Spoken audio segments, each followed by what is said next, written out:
ঢাকা দক্ষিণ সিটি কর্পোরেশনের মেয়র পদে ইঞ্জিনিয়ার ইশরাক হোসেনকে দায়িত্ব বুঝিয়ে দেওয়ার দাবিতে আন্দোলন অব্যাহত রেখেছে তার কর্মী সমর্থকরা। মঙ্গলবার সকাল থেকে নগর ভবনের সামনে অবস্থান নেন তার অনুসারীরা। সকাল 10টা থেকে ষষ্ঠ দিনের অবস্থান শুরু করার কথা থাকলেও তার আগেই নগর ভবনে অবস্থান নেন তারা। এ সময় তারা বলেন, ইশরাককে দায়িত্ব বুঝিয়ে না দেওয়া পর্যন্ত কর্মসূচি চালিয়ে যাবেন। এর আগে সোমবার বিক্ষোভ মিছিল ও ব্লকেট কর্মসূচি করেন ইশরাকের সমর্থকরা। বিকেলে সংবাদ সম্মেলনে দাবি আদায়ের আগ পর্যন্ত অবস্থান কর্মসূচি অব্যাহত রাখার হুঁশিয়ারি দেন। এদিকে নগর ভবনে তালা ঝুলিয়ে দেয় ব্যাহত হচ্ছে স্বাভাবিক কার্যক্রম, সেবা বঞ্চিত হচ্ছেন নাগরিকরা। দর্শক, নগর ভবনের সামনে রয়েছেন আমাদের সহকর্মী তন্দ্রা তারুণ্য, সরাসরি যোগ দিচ্ছেন তিনি। আমরা যুক্ত হচ্ছি।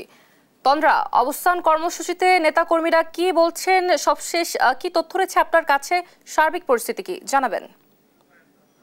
আমাদের মাঝে এই মুহূর্তে সবুজ বাক্কানা যুবদল আজকে ষষ্ঠ দিনের মতো ইশরাক সমর্থক যারা রয়েছেন তারা কিন্তু আজকে ষষ্ঠ দিনের মতো অবস্থান কর্মসূচি তারা পালন করবেন এবং গতকালকে কিন্তু তারা ব্লকেট কর্মসূচি পালন করেছিলেন এবং কালকে নগরবাসীর ব্যানারে কিন্তু তারা বলেছিলেন, আসলে সংবাদ সম্মেলন করে তারা জানিয়েছিলেন যে তারা আজকে সকাল 10টা থেকে বিকেল 5টা পর্যন্ত অবস্থান কর্মসূচি তারা পালন করবেন এবং সেই সূত্র ধরে কিন্তু আজকে সকাল থেকে আমি যদি বলি নগর ভবনে কিন্তু ষষ্ঠ দিনের প্রস্তুতি চলছে এবং এখন কিন্তু সকাল এই 9টা থেকে আমরা যেটা দেখতে পেরেছি যে আসলে এখানে যারা রয়েছেন তারা এখন এখানে আছেন এবং তারা এখানে নগর ভবনের মেইন ফটক বা মূল ফটকের সামনে কিন্তু তারা এখনো রয়েছেন। কালকের মতো আজকেও এখানে ট্রাকের মধ্যে স্টেজ সাজানো হয়েছে এবং এখানে এই সকালে আসলে আমরা দেখছি যে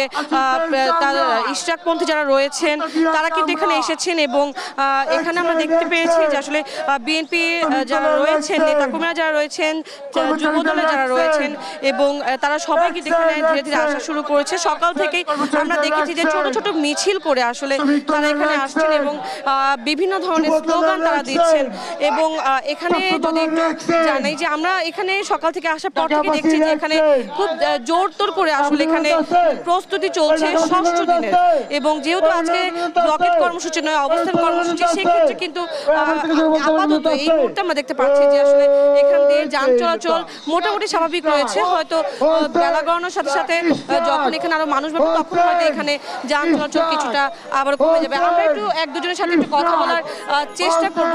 ভাইয়া, আজকের যে কর্মসূচি, আসলে আজকে তো ষষ্ঠ দিনের কর্মসূচি, তো আজকের এই কর্মসূচি আপনাদের কি নেক্সট কোনো কর্মসূচি কি যাবে বা কি করবেন নেক্সটে যদি আপনাদের দাবি পূরণ না করা হয় সেক্ষেত্রে? দেখুন, আদালতের রায় ইশরাক হোসেন মেয়র, জনগণের রায়েও ইশরাক হোসেন মেয়র।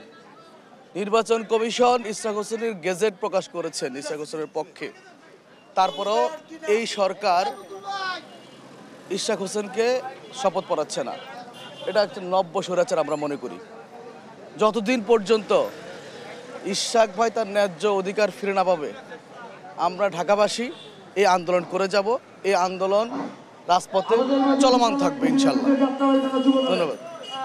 যেমনটা বলছিলেন যে আসলে যতদিন পর্যন্ত ঢাকা দক্ষিণ সিটি কর্পোরেশনের মেয়র হিসেবে আসলে ইশরাককে শপথ পাঠ করানো হবে না, ততদিন পর্যন্ত কিন্তু তাদের এই আন্দোলন চলমান থাকবে এবং তাদের আজকের যে অবস্থান কর্মসূচি সেটিও কিন্তু আজকের পরবর্তীতে আসলে তারা কোনো কর্মসূচি পালন করবেন কিনা সেটিও কিন্তু তারা আমাদেরকে জানাবেন বলছেন তারা। এবং এর পাশাপাশি যদি বলে রাখি, আজকেও কিন্তু নগর ভবনের মূল ফটকে এখনও তালা লেগে আছে এবং আজকেও কিন্তু একদম মূল ফটকের সামনে আসলে ট্রাক রেখে কনসার্টের মতো করে আসলে আয়োজন করা হয়েছে এবং এখনও কিন্তু আমরা দেখছি যে এখানে ধীরে ধীরে আসলে নেতাকর্মী যারা আছেন তারাও আসছেন এবং সকাল থেকেই দেখছি যে এখানে কিন্তু সকাল থেকে নানা ধরনের স্লোগান দেওয়া হচ্ছে এবং এখন আমরা একটু চেষ্টা করবো যে আসলে আরও এক দুজনের সাথে কথা বলা, যে আসলে ভাইয়া একটু কথা বলি, সেটা হচ্ছে যে ইশরাককে আপনারা চাচ্ছেন এই, আচ্ছা ঠিক আছে আপনার সাথে কথা বলি, সেটা হচ্ছে যে এই যে ইশরাককে মেয়রের শপথ পাঠ করানো হচ্ছে না, এই ব্যাপারটা নিয়ে যদি একটু কিছু বলতেন।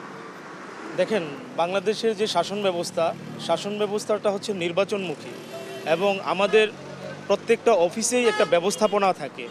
তো ব্যবস্থাপনার জন্য জনগণের ভোটে নির্বাচিত যে সরকার, যে জনগণের ভোটে যাকে নির্বাচিত করা হয়েছে, একজনকে প্রশাসক হিসেবে অ্যাডহক হিসেবে নিয়োগ করা আর জনগণের অলরেডি ভোটে নির্বাচিত একজন ব্যক্তিকে কোর্টের মাধ্যমে আমরা পেয়েছি, কোর্টের রায়ের মাধ্যমে পেয়েছি।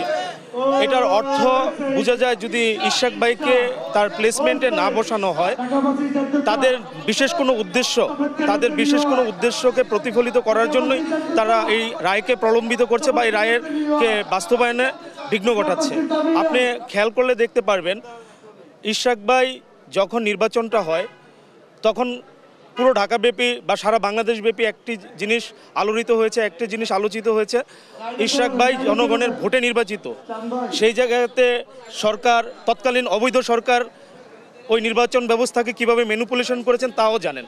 এই মুহূর্তে যে সরকার ব্যবস্থাপনা আছে 24 পরবর্তী, সেই সরকার যদি যে জায়গাতে কোর্টের রায় দিছে এটাকে আপহোল্ড না করে, এই রায়টাকে যদি আপহোল্ড না করে, তাদের কি উদ্দেশ্য? তারা প্রত্যেকটা ক্ষেত্রে নির্বাচন দিতে যাচ্ছে না, যে জায়গাতে যে যোগ্য লোক তাদেরকে বসাচ্ছে না। আমরা ধারণা করছি যে মেয়র ভবনে, নগর ভবনে অবশ্যই এমন কোনো ঘটনা ঘটেছে যে ঘটনাকে আড়াল করার জন্যই